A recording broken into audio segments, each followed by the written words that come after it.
السلام علیکم ورحمۃ اللہ وبرکاتہ۔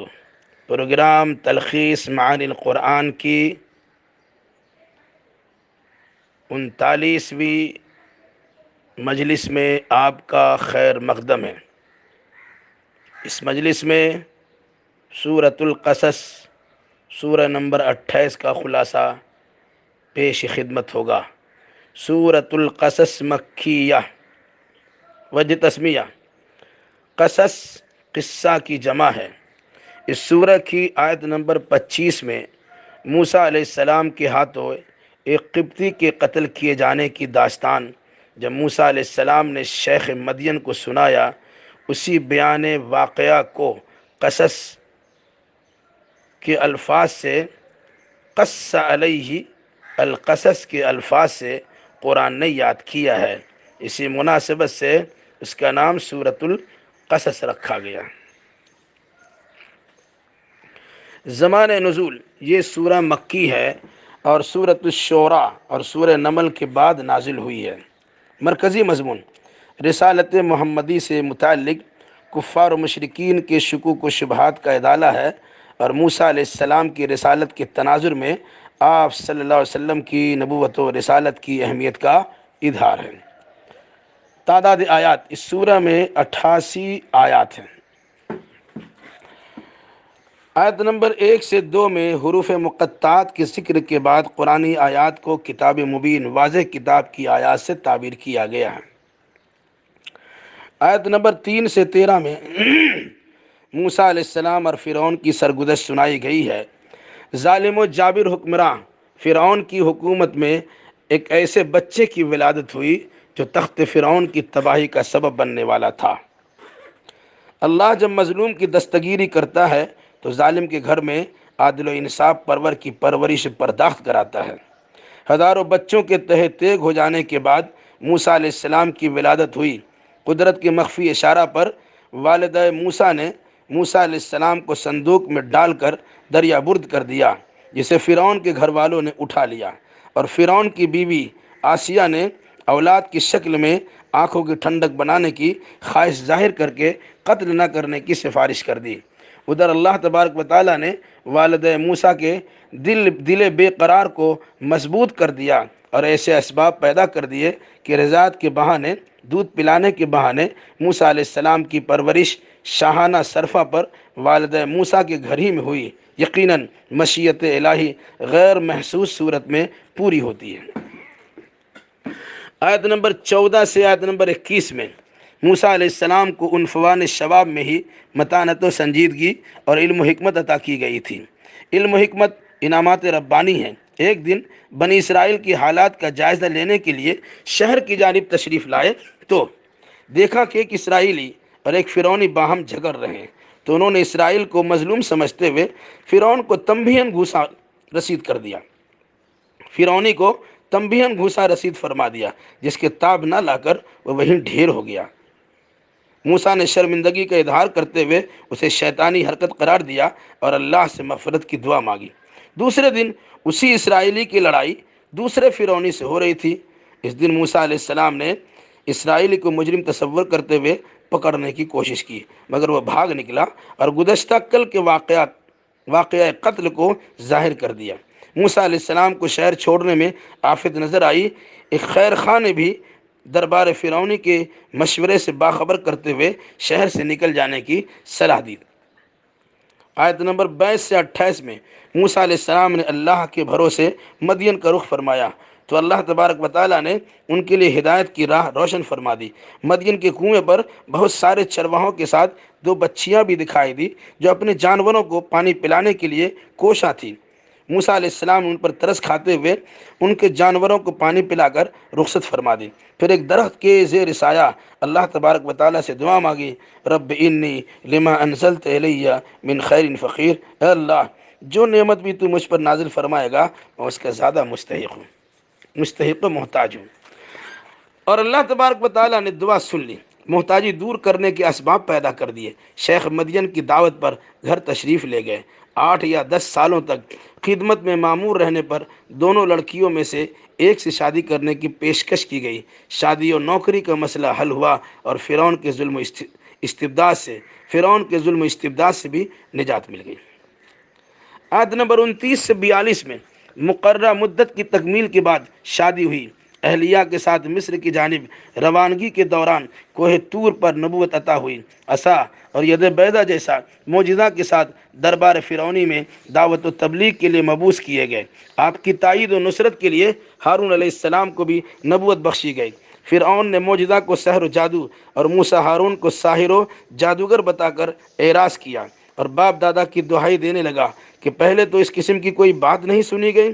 فرعون نے غرور و پندار میں اپنے کو بڑا معبود سمجھنا اور سمجھانا شروع کر دیا۔ غرور کا سر نیچا کے تحت فرعون اور فرعونی جرم کی پاداش میں بحر قلزم میں غرقاب ہوئے اور دنیا آخرت میں لعنت و ملامت کے شکار ہوئے۔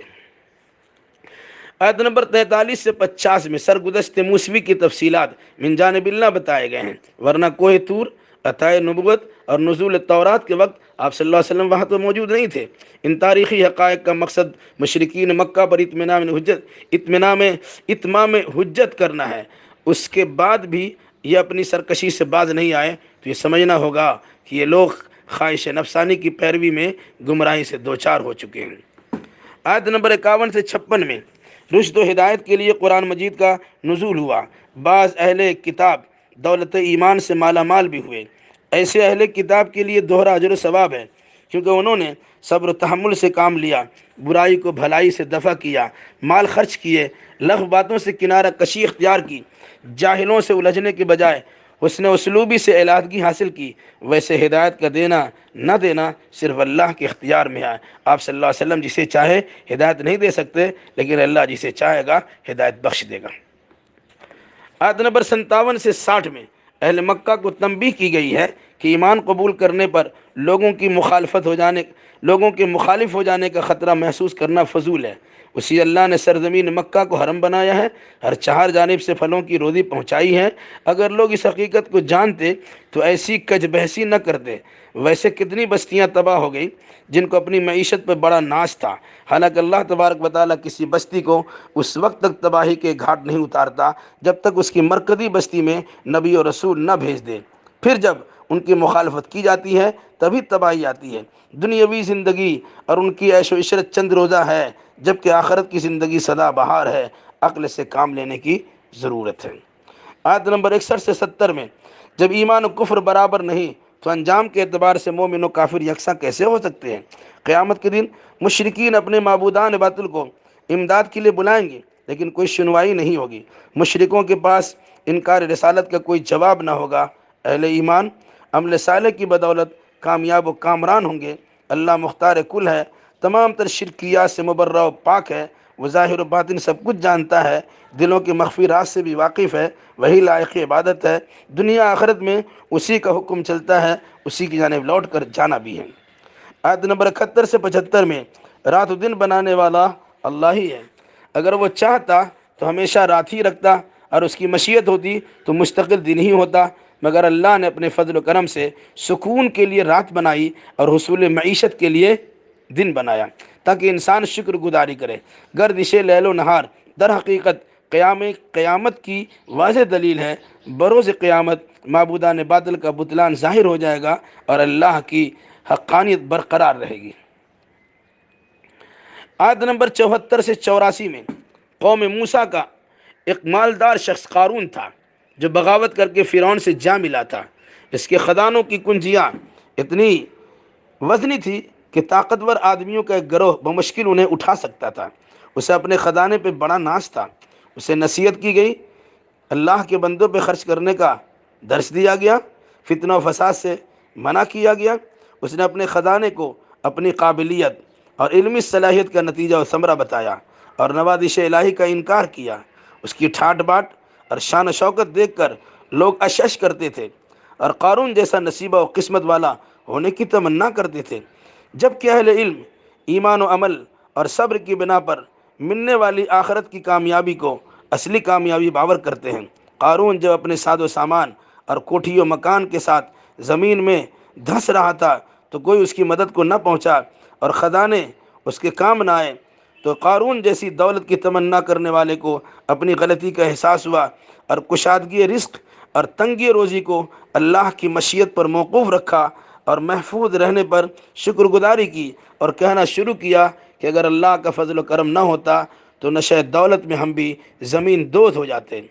ظلم و فساد سے کنارہ کشی اختیار کرنے والے متقی و پرہیزگار آخرت کی کامیابی و کامرانی سے ہمکنار ہوں گے۔ نیکی کا بدلہ بہتر سے بہتر ملے گا، جبکہ بدی کا بدلہ اسی کے بقد عطا کیا جائے گا۔ آیت نمبر 85 سے آیت نمبر 88 میں نبوت و رسالت اللہ کا خصوصی فیضان ہوتا ہے۔ اللہ اپنے فضل و کرم سے آپ صلی اللہ علیہ وسلم کا انتخاب فرمایا ہے، ورنہ نزول قرآن سے قبل آپ کو وہم و گمان بھی نہ تھا۔ جس اللہ نے آپ صلی اللہ علیہ وسلم کو قرآن جیسی کتاب عطا فرمائی ہے، وہ آپ صلی اللہ علیہ وسلم کو بہترین انجام تک بھی پہنچائے گا۔ لہذا آپ صلی اللہ علیہ وسلم ان کی مخالفتوں کی پرواہ کیے بغیر دعوت و تبلیغ کا فریضہ انجام دیتے رہیے، اور مشرکوں کا حامی نہ بنیے، بلکہ ہر گھڑی اللہ ہی کو پکاریے۔ ساری دنیا ختم ہو جائے گی، اللہ باقی رہ جائے گا، اسی کا حکم چلتا ہے اور چلے گا، اور سارے معاملات اسی کے دربار میں پیش ہوں گے۔ اللہ تبارک و تعالی ہم جملہ مسلمانوں کو اور سارے انسانوں کو قرآنی آیات سمجھنے اور اسی کے مطابق عقیدہ و اعمال بجا لانے کی توفیق نصیب فرمائے، آمین۔ والسلام علیکم ورحمۃ اللہ وبرکاتہ۔